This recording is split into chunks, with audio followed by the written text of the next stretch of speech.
Friends, आज है 8 मई। तो आइए देखते हैं 8 मई से रिलेटेड कुछ मोस्ट इम्पॉर्टेंट करंट अफेयर्स और उससे रिलेटेड कुछ फैक्ट्स। तो अगर आप किसी भी कॉम्पिटिटिव एग्जाम की तैयारी कर रहे हैं तो करंट अफेयर्स का ये वीडियो लास्ट तक ज़रूर देखें। अगर आप इस वीडियो का PDF चाहते हैं तो आप हमारे टेलीग्राम चैनल को ज्वाइन कर सकते हैं। टेलीग्राम का लिंक डिस्क्रिप्शन में मिल जाएगा। अगर आप चैनल पे नए हैं तो चैनल को सब्सक्राइब कर दीजिएगा। तो आइए शुरू करते हैं आज का सवाल।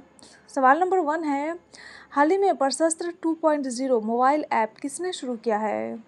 तो प्रशस्त्र 2.0 मोबाइल ऐप शुरू किया है NCERT ने, यानी सही जवाब होगा ऑप्शन ए।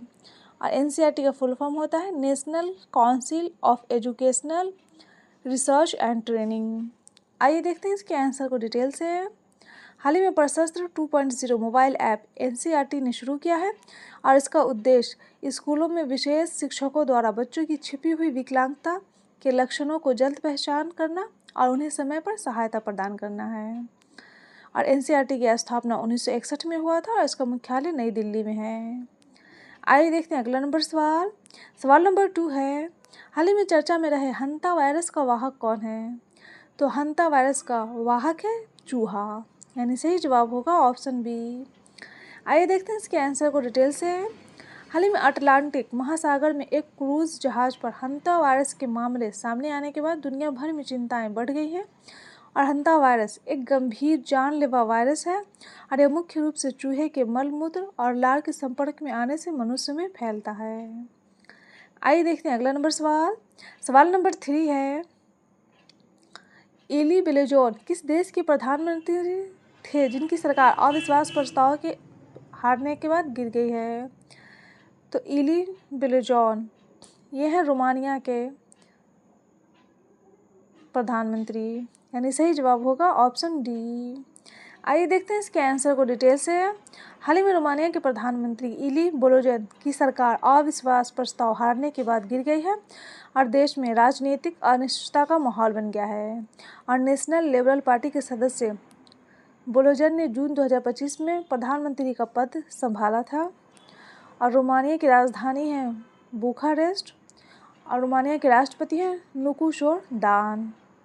आइए देखते हैं अगला सवाल। सवाल नंबर 4 है, हाल ही में तमिलनाडु के नए मुख्यमंत्री के रूप में कौन शपथ लेंगे? तो तमिलनाडु के नए मुख्यमंत्री के रूप में शपथ लेंगे सी जोसेफ विजय, यानी सही जवाब होगा ऑप्शन ए। आइए देखते हैं इसके आंसर को डिटेल से।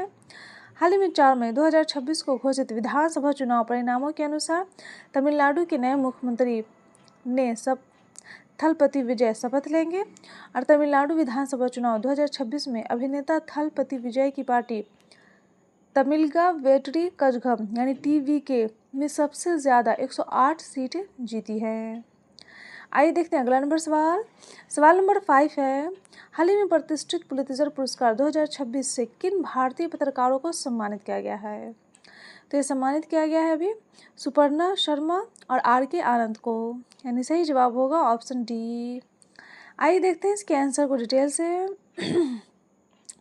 हाल ही में साइबर धोखाधड़ी और डिजिटल निगरानी पर अपनी रिपोर्टिंग के लिए 2 भारतीय पत्रकारों में प्रतिष्ठित पुलित्जर पुरस्कार जीता है। और भारतीय पत्रकार RK आनंद और सुपर्णा शर्मा को सचित्र रिपोर्टिंग और टिप्पणी की श्रेणी में 2026 का पुलित्जर पुरस्कार प्रदान किया गया है। और उन्होंने यह पुरस्कार नताली ओबिका पियर्सन के साथ साझा किया है।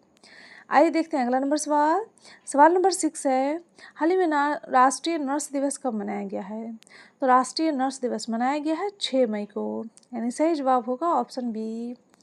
हाल ही में राष्ट्रीय नर्स दिवस 6 मई को मनाया गया है, जो राष्ट्रीय नर्स सप्ताह की शुरुआत के साथ मेल खाता है और जो हर साल 6 मई से 12 मई तक चलता है। और 12 मई को फ्लोरेंस नाइटिंगेल का जन्मदिन है, जिनके जन्मदिन के अवसर पर नर्स दिवस मनाया जाता है। आइए देखते हैं अगला सवाल। सवाल नंबर 7 है, हाल ही में स्टील एसोसिएशन के अनुसार स्टील का दूसरा सबसे बड़ा उत्पादक देश कौन बना है? तो ये बना है भारत, यानी सही जवाब होगा ऑप्शन ए। आइए देखते हैं अगला सवाल। सवाल नंबर 8 है, हाल ही में जीवाश्म ईंधनों से दूर हटने पर प्रथम अंतर्राष्ट्रीय सम्मेलन किस देश में आयोजित किया गया है? तो आयोजित किया गया है कोलंबिया में, यानी सही जवाब होगा ऑप्शन सी। आइए देखते हैं अगला नंबर सवाल। सवाल नंबर 9 है, हाल ही में कहाँ गोताखोरों ने पानी के अंदर सबसे ऊंचे मानव स्तंभ बनाकर गिनीज वर्ल्ड रिकॉर्ड बनाया है? तो ये वर्ल्ड रिकॉर्ड बनाया है अभी अंडमान निकोबार में, यानी सही जवाब होगा ऑप्शन ए। आइए देखते हैं अगला नंबर सवाल।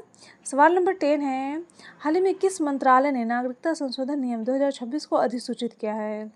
तो अधिसूचित किया है भाई गृह मंत्रालय ने, यानी सही जवाब होगा ऑप्शन डी। आइए देखते हैं इसके आंसर को डिटेल से। हाल ही में केंद्रीय गृह मंत्रालय ने आधिकारिक तौर पर नागरिकता संशोधन नियम 2026 को अधिसूचित कर दिया है और इन नियमों ने प्रवासी भारतीय नागरिक ढांचे को पूरी तरह से डिजिटल बना दिया है, जिससे 2009 के पुराने नियमों में बड़ा बदलाव आया है और नागरिकता अधिनियम 2009 के तीसरे नियम में एक नया उपबंध जोड़ा गया है और इसके तहत अब यह अनिवार्य कर दिया गया है कि भारतीय पासपोर्ट धारक कोई भी नाबालिग किसी अन्य देश का पासपोर्ट नहीं रख सकेगा। तो ये था डेली करंट अफेयर्स का वीडियो। अगर आपको ये वीडियो अच्छा लगा हो तो वीडियो को लाइक कर दीजिएगा और चैनल को सब्सक्राइब कर दीजिएगा और अपने दोस्तों के साथ शेयर भी कर दीजिएगा। Best of